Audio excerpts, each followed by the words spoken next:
Hey, this is Matthew Modine. You're listening to my friend Steve Benz on The Blend. Peace.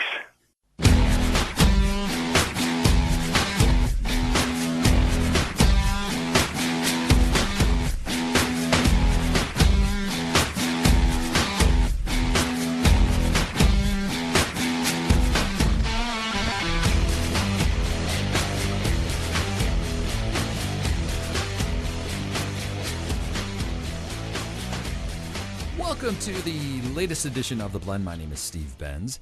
Today's guest is Victor Antonio. You might know him from the Spike TV show Life or Debt, but I bet you didn't know that he is the author of 12 successful books on sales and motivation. He is a fellow Chicagoan and the CEO of the Sellinger Group. Let's welcome Victor Antonio to the show. Hey, Steve. Thank you for having me. A pleasure to be on The Blend. I dig that. Hey, so you and I, being fellow Chicagoans, I've seen a lot of things that you've been on. Your upbringing, you grew up in a neighborhood where my mom grew up. So I know your upbringing, my friend. There you go. Wow. All right. My first question, how did you end up in engineering of all places? You know, everybody always asks me that question because I went to, for my Chicagoans, I went over to Burr School. What is it? I forgot the first name. But it's right there on Wabansia, or North Avenue in Ashland is probably easier, but it's on Wabansia. And so my family came from Puerto Rico, so we didn't have a lot of money. So as I always say, the food stamps, the government cheese, the powdered milk. And I was the youngest of 7, and it came down to this, Steve. My mother said, if you don't go to college, you'll have to go to work with your father in the factory where he was working at. And it was one of those dirty jobs, Steve. And I was like, no, I'm not going to go to work there. I'm going to college. And the way I picked engineering was I went to William H. Wells High School on Augusta in Ashland. And, you know, one of the things, you ever see those things on the boards they have for, like, different colleges? Yes. And I asked my teacher, what about the school, Illinois Institute of Technology? Is that a good school? He goes, yeah. And then I looked at all the different engineering degrees, like civil engineering, mechanical engineering, nothing resident, aerospace engineering, didn't resonate. I saw electrical engineer. I said, electrical, I can relate to that, right? Electricity. And so I asked my teacher, is that a good degree? Does it make good money? And he says, absolutely. And really, that's how I decided to get into engineering. 1 was the fear of going to work at a factory. 2, it was serendipity that I just chose that school for that degree. I'm afraid of working with my father and money. Yes. 2 great motivators, man. 2 great motivators. You and I are going to be friends forever. I am also one of 7. Oh, okay. So which number are you? I'm the youngest. I'm at the bottom.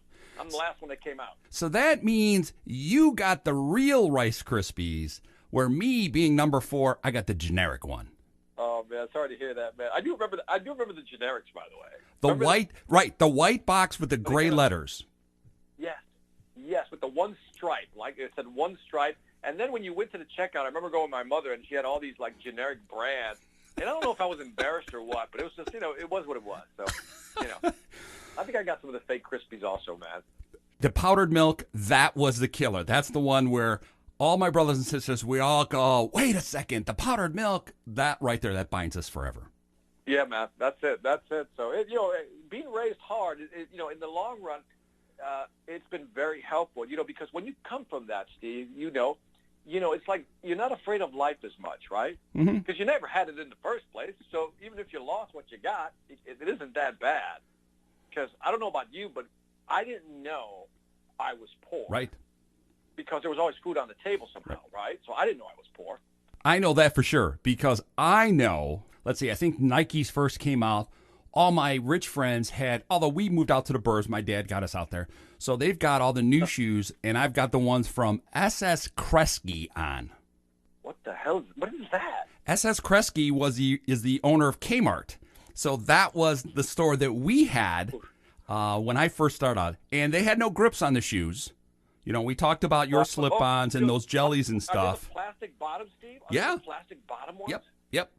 Where you could skate on the dew of the grass through the neighborhoods. Yes, that's we called it the slip and slides, right? Right. So, hey, do you remember a store? It was called Jupiter. I heard you say that, and I don't remember that. I said that to my mom the other day, and she remembers that store. Yeah, well, that's when we would get the slip and slides. Yep. And I remember at that time, for me, Nikes were out, but also the big thing were the Chucks. Yep. Right? The Converse All-Stars. Yep. Yep. And I remember, everybody in school had Converse, and my mother kept buying me these Pro-Keds. You know what I mean? these cheap slip and slides, and I was like so mad because it was embarrassing. Because when I went to gym, remember back in the day when we had 1 hour of gym inside, and the floor was always very slick, wooden floor, and so I would always slide because I couldn't stop. And I get so mad when everybody had all these nice gym shoes. Yeah, so yours were Nikes, mine were Converse. Yeah. I coveted Converse. And what's kind of funny is Converse, the Chuck Taylors, are back, and that's what all the kids are wearing now. Isn't that something? For $125 a pair. What? Is Yes, that what they cost? that's what they're cost. My daughter has like 4 different colors. It drives me crazy. Oh, my God. I mean, I just wanted one so bad. I remember I coveted them. And then remember after that, the leather gym shoes came out. Yeah, right. And I remember the leather gym shoes was what everybody wanted back in the day. And it was like to own leather gym shoes was like a luxury. And today everybody, it's like a no big deal. It's amazing how things have changed. Absolutely. So we can sit here, we could talk about your TV show and how to get people down the right track. But I was kind of thinking, what can we do different with you? You and I are of the same generation. I think we're almost the same age. Mm-hmm. And if you think I'm 50, so I turned 55 rather. 63 was my birthday. I don't mind sharing. Okay, so we essentially are the same age, or like right on top of each other. So we are the generation that came through the 80s, where it was all about me, me, me, me, me. What do I get? Even you yourself. We now have kids that are trying to keep up with the Joneses faster than we ever imagined. Yeah. That seems to be the problem, is how do we look at our kids with what we're trying to do in life, and how do we help parents like ourselves with their kids?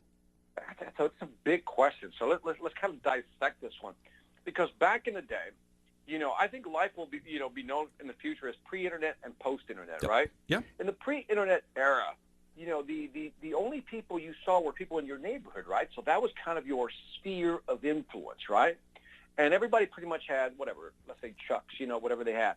And so you knew what everybody had. So there was kind of a limit to what people had within your social sphere, right? The thing is, now you fast forward, you got the internet. So now you have people that are not only in your neighborhood. Well, hell, you don't even go outside, so you don't even know who is in your neighborhood anymore. But now you're trying to compare yourself to other people in different neighborhoods, or maybe even different, I'll say, social financial classes. And you're trying to keep up with that. And so in my show, Life or Debt, for those of you who haven't seen it, just check it out. It's on Amazon, Life or Debt. One of the things we ran into was everybody was trying to, as you said, Steve, keep up with the Joneses. Yep. But then, it was weird because they're spending all this money on things that are, they're not that important. But yet we need to kind of the social media thing has really killed us in the sense that we're trying to portray somebody we're not. Mm-hmm. As they say in the hood, there's a lot of fronting going on, right? Right. And people don't have a lot of money, but they pretend to have a lot of money. And so everybody's really broke. And in the show, the stat we use, and we got from, this is real data, is that 75% of American families live paycheck to paycheck. Right. And then Forbes came out with a study that said 61% of people in America don't have, listen to this, Steve, more than $1,000 in their savings account. Wow.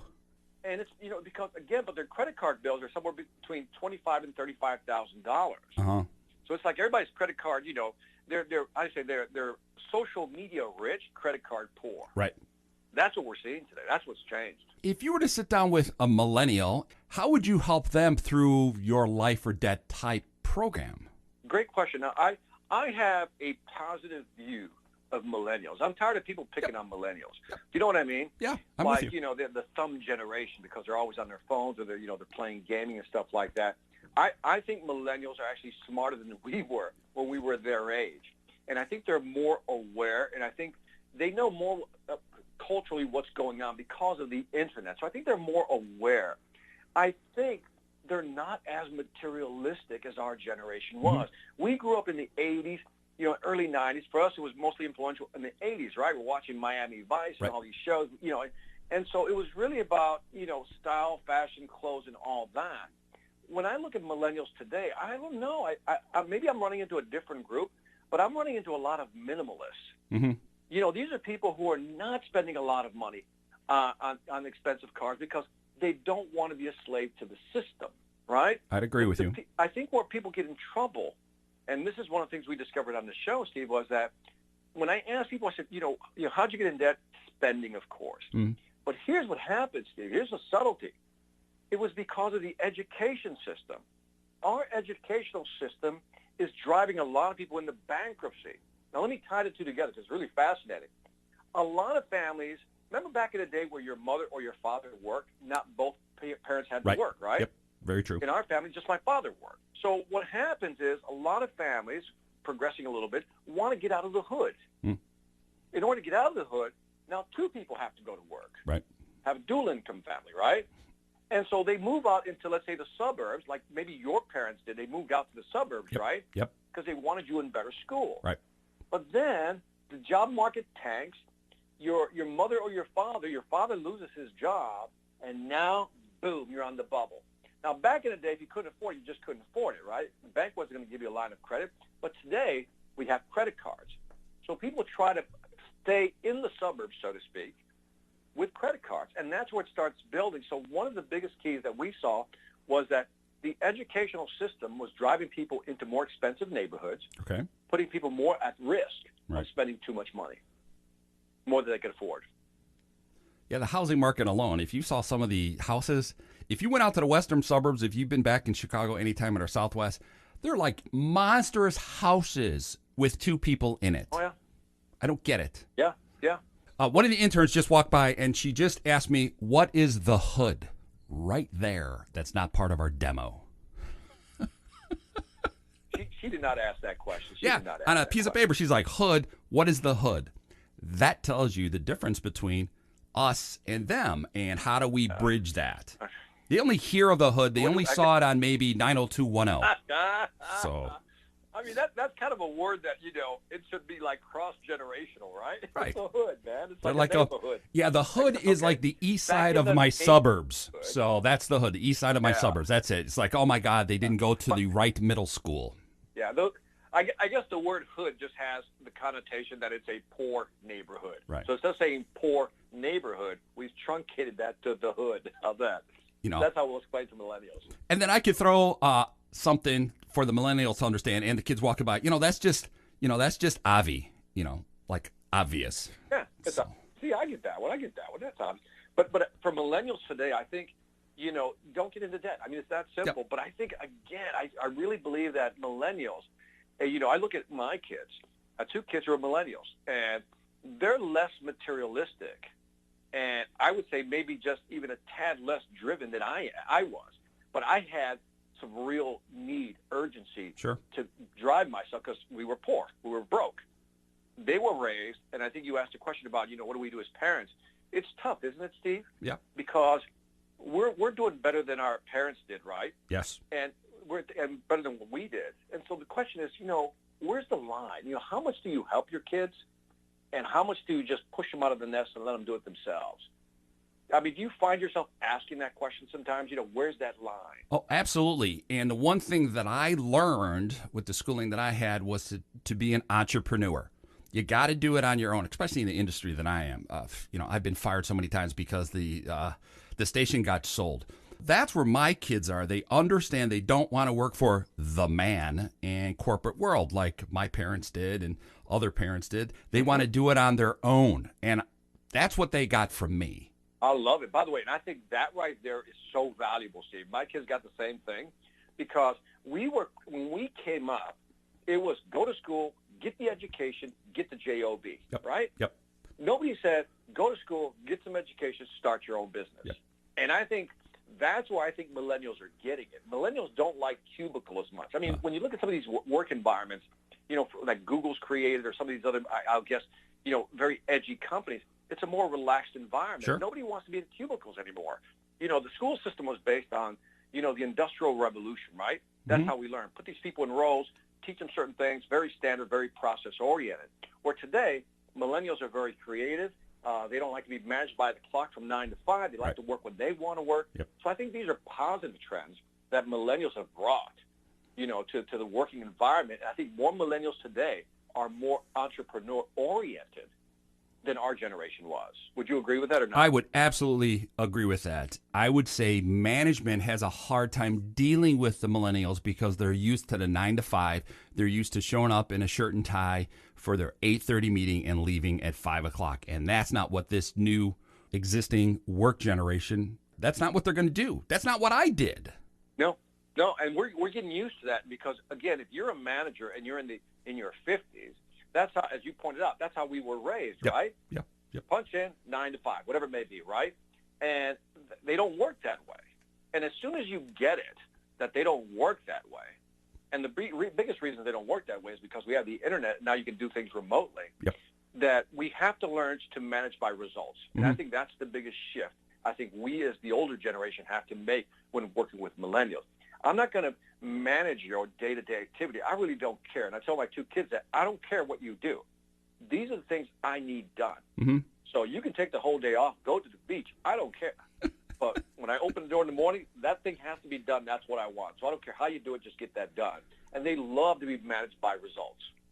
I think that's the way it should be. And I think middle managers, and we're saying guys that are men and women, 40s, 50s, 60s, are struggling with that.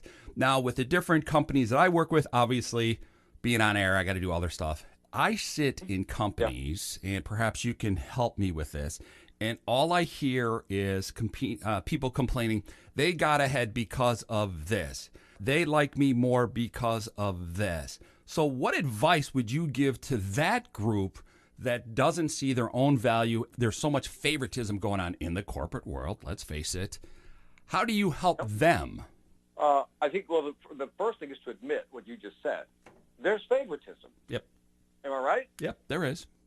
There's favoritism everywhere. I mean, again, it's funny because I always say we live in a world of isms, right? Whether it's racism, sexism, favoritism, we live in a world of isms. And even if you're a white guy, as you get older, ageism will get you, right? Because people just start judging you by your age. So we live in a world of isms. And when you work for a corporation, an organization, an organism like that, well, guess what? You're going to have to deal with isms. So then what's the answer? The answer is to transcend the isms. By transcend, I mean, if you're really that good, and if you're really creating real value for any company, then guess what? One way or another, you'll get ahead. Here's why. If I create value for a company, and this happened to me, Steve, because people, when a company didn't appreciate me, I viewed myself as a product of the market to be bought and sold. Let me say that again because I want people to really get that concept. I view myself as a product to be bought and sold on the open market. And that's a mindset shift if you get it. And here's what I mean by that. If a company, when I work for a company and the company says, we believe in corporate loyalty, I don't believe in corporate loyalty. Right. I think it's one of the biggest myths perpetuated by corporations. Right. Because corporations want you to be loyal, right? But when their bottom line, or their top line tanks and their bottom line gets hit, they start cutting people, right? The CEO still keeps his $1 million paycheck. Got that right. But he starts cutting. Now, where's the loyalty if you know that you can get fired the next day? So here's where I shifted my brain years ago.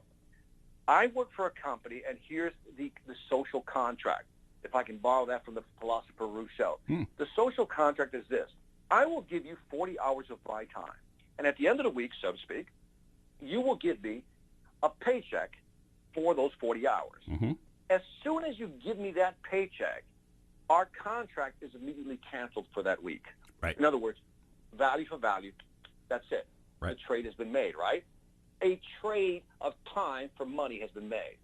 There's no loyalty component in there. And as long as I keep providing value and you keep paying me what I think I'm worth, this contract will stay in full force. Now, the day I do my value and you don't appreciate me, my way of measuring it is how much am I getting paid, right? Right. Or if I'm growing, by the way, I consider that value, right? If I'm growing within a company, that's valuable to me. But if I'm getting the growth and the money, I'm good.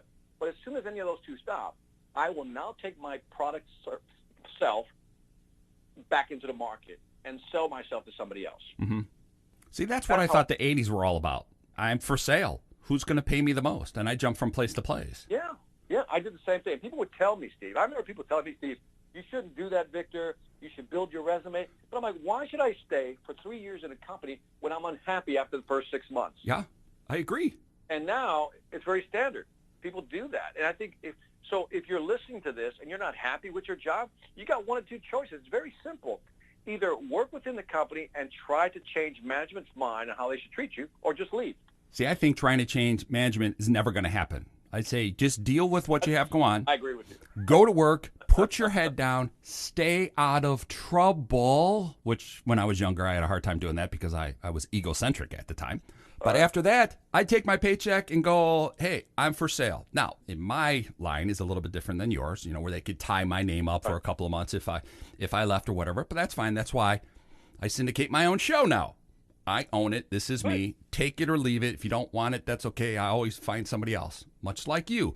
They could pay you for your services, for your seminars, and I would kill to sit in some of those seminars. Because one thing I'd have to say, in all your pictures, you need to smile, my brother, just a little bit. You're a serious-looking guy. Okay. All right, man. Point taken. Because you and I are serious people. We look serious because this is serious issues. I think people should go to your website, Sellinger Group. Unbelievable. What made you jump into starting your own gig in early 2000? So early 2000. So quick things. The website, for those who just want to remember, just go to victorantonio.com. That's the easiest one. victorantonio.com, which will take you to my main website, which is the Sellinger Group. And so what happened was, and this is a freebie for those listening, there is a documentary I created called The Motivator. Oh. So type in YouTube, The Motivator, Victor Antonio, and you'll get the full story. Here's the short version to answer your question, Steve. I was working I was president of sales and marketing for a $420 million company. Wow. Making big bank. But I was unhappy. And I years ago I saw a speaker by the name of Zig Ziglar, and I said, that's what I want to be. One day I want to do that. I want to speak on stage. I want to train people. I want to motivate people, that whole bit. And so it finally got to a point. I call it the quiet discontent, and that is when you get to a point, Steve, where you're just not happy anymore. Yep. Mm-hmm. And I'm sure you've had those moments where, you're working for somebody else. You say, you know what? It's time for me to take control and syndicate and start my own radio show. Yep. You know what I mean? That feeling that it gets to a point, it's like a boiling point where you go, I got to do it. I got to roll the dice. I don't want to live with regret. I'm going to do this. And that's what motivated me to get into speaking and writing. And so I'm sure share your side of the story on that. Steve, when you decided to go and syndicate your own show, what was going through your mind? I needed control. I couldn't control it. I had 8 people above me telling what to do. And I was like, this ain't happening. Now, I continue to have a traditional type radio show, but now I control my own content for the stuff that the people that I want to talk to. I can't get you on a traditional radio station unless I had the right format. Like if I'm doing 80s, 90s, you don't belong there, Victor. It wouldn't make any sense unless we were talking about Def Leppard. By doing this on my own, I can now take this. I can take this interview. I can now package, and then whoever wants it for consumption gets it. Right. And by the way, I love what you said, Steve, because that answers the question you posed earlier, the rhetorical question, which is, for those of you who are in a job and, there's all these isms that you're dealing with, favoritism, whatever, then here's the answer. It's very simple. Take control of your life. I don't know why we don't think we can do that. We've been so programmed to work for somebody that it really takes a little bit of, guts, and risk, obviously, to really just start your own business. At the end of the day, if you want full control, you've got to do your own thing. Right. Else you're relegated to somebody else's whim. So either you can build a business for somebody else or you can build one for yourself. Take your pick. And if you're going to build it for somebody else, you have to understand they're going to take the credit for it. Yep. And control goes down. Yeah. Do it for yourself. Credibility, the credit goes to you. That goes up, and control goes up. And that's what people don't understand, that to be an entrepreneur, it's risky, but man, I don't know about you, but I'm just letting you know that I live a lifestyle that I just love, man. Mm-hmm. I love, you know what I mean? Wouldn't trade it for the world. Couldn't go back to corporate America. I am just so unemployable because I'm so used to my own time. Do you feel that way, Steve? I say that all the time. You can't hire me. I'm not going to fit. Yeah. I'm just not the way that I am. And if you're going to bring me on, let me tell you what I want to do and the rules, and you have to accept that. That's what you get for paying me. Take it or leave it. That's right. So when people whine about their job, I'm like, dude, the choice is simple. Either get a new job, but eventually that's going to be the same, or bite the bullet when you're ready. Bite the bullet and just, start your own business. And again, one of the things I want to emphasize for those listening to this, that I'm not saying just walk in one day, say, take this job and shove it. I'm out of here. I'm starting my own business. Right. Be smart about it. You can start putting some money away, or maybe start building it slowly, a few hours a week on the side. Be smart about it. But in the end, the game plan is to have your own business. Ultimately, do not start a company after you just got fired. Don't do that. I run into a lot of people that do that. Well, I got fired, so I thought I'd start my own company. I would just shake my head going, oh, my God, what are you doing? Because let's be honest. Yeah. You hear this all the time, and I'm sure you heard. Unless you got money in the bank. Right. You know what I mean? If you got, I always call it runway. And you have to have at least, in my opinion, 9 to 12 months worth of runway money. Got it.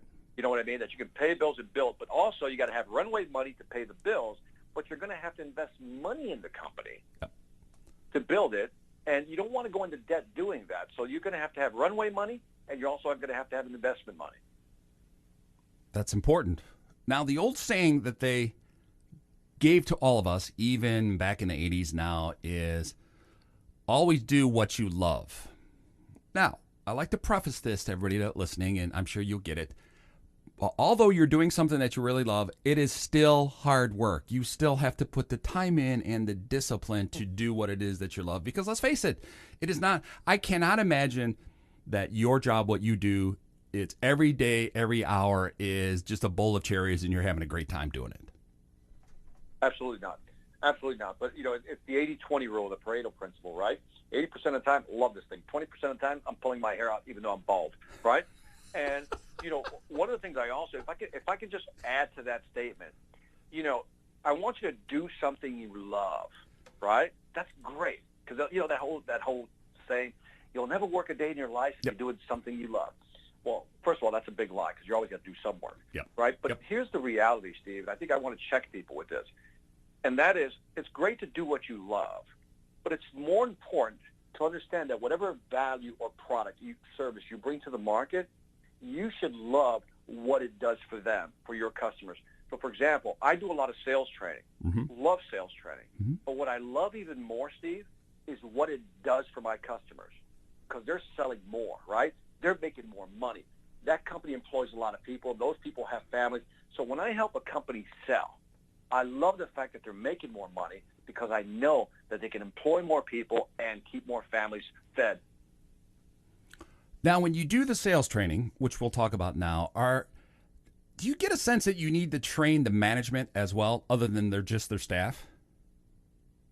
Mostly I deal with the frontline salespeople, right? Okay. And then so I don't deal with management as much as I should because I it's just not my focus. My focus is always the frontline salespeople, those who are having the conversation with the customers. That's why I play. In terms of sales management, I really don't do a lot of that, Steve, and that's a choice, rather. Right. I could do it, but I'd rather deal with people talking, face-to-face, belly-to-belly with other people. Right, because that's really, the meat of everything is to get them motivated to understand that there is a separation between what they do and what management does. I was just kind of curious if management got a rub a wrong way from you to say, you're teaching them this, you're motivating that, but we don't really like it. We really want them to be robots and just do what it is that we want. What's changed, I think, though, in the world of selling, what I've seen change is management loves what I teach because I teach accountability. Oh, okay. And here's what I typically say. Managers love this line when I say it. From the back of the room, they almost want to high-five me. And I said, I want you to pretend for a moment you as a salesperson do not work for this company. Even though you're employed by this company, so I get it. But you're really an independent business unit. You're a profit and loss center. And by that I mean is you as a salesperson cost this much money, and you have to sell this much to be profitable. You are a business unit. That said, if your managers don't train you, if your company doesn't have any training, at the end of the day, whose responsibility is to run your business unit? Mm-hmm. Yours or theirs? And invariably, I always say ours, Victor. That's right. So whether they have the right training or right supports, doesn't matter. Your job is to figure out how you can make this work on your own. And what I'm really doing is empowering them to not wait for other people to train them or teach them something. Go out and get the material yourself. Steve, I don't mean to get on my soapbox about this, but think about this. Remember back in the day, we used to have to go to the library just to try to, go through the little index box with the Dewey Decimal System, try to find a book that was never there because they didn't have that many books, and we didn't have the information we needed to make better decisions. Fast forward today, you have all this information on the internet, YouTube, audiobooks. The information is there. It's amazing to me how much information is out there that we don't need to depend on other people to get it for us. Right. We can go get it ourselves. Right. And even with Selling Group, all the information with the CRM is all right there. They don't have to do the research that we had to do. No, it's all there. So when somebody says, well, our company doesn't have a training program, I'm like, shut up. Yeah. Go on YouTube. Right. Go buy yourself a book on Amazon. Buy a used book on Amazon for $3. Right. You know what I mean? All the information is there for you to know everything you know to do your job well. And for those people who have a job and are dissatisfied, guess what? There's online courses where you can learn a new skill, new trade, whatever it may be, and then when you're ready, jump to a new company that'll pay you more money. They have power. They just don't know it. I agree. Victor, it is an absolute pleasure to have you on the show. We need to have you on more often. Maybe we need to talk about Def Leppard and things like that. Just one day. Dude, Judas Priest, man. That was my guy. I was introduced to Judas Priest, and I was just like, this guy, his high notes are just amazing. So, Puerto Rican kid listening to Judas Priest. There you go. There's a story behind that. Well, and that'll be on the next time we talk. Right. And Judas Priest is coming out with new music, just so you know. Okay. Holy, because even right. He's still going strong. So when I get that, I'm going to send it to you because everybody sends me all their new music. So I'll send it to you. Victor, always a pleasure. Go to his website. VictorAntonio.com. I'll end it with this note is that everybody is in sales. Whether you're trying to sell yourself to get a job or whatever it may be, we're all in sales, and that's a great book to have. Fantastic. Thanks, Victor. Steve, thank you very much. Take care.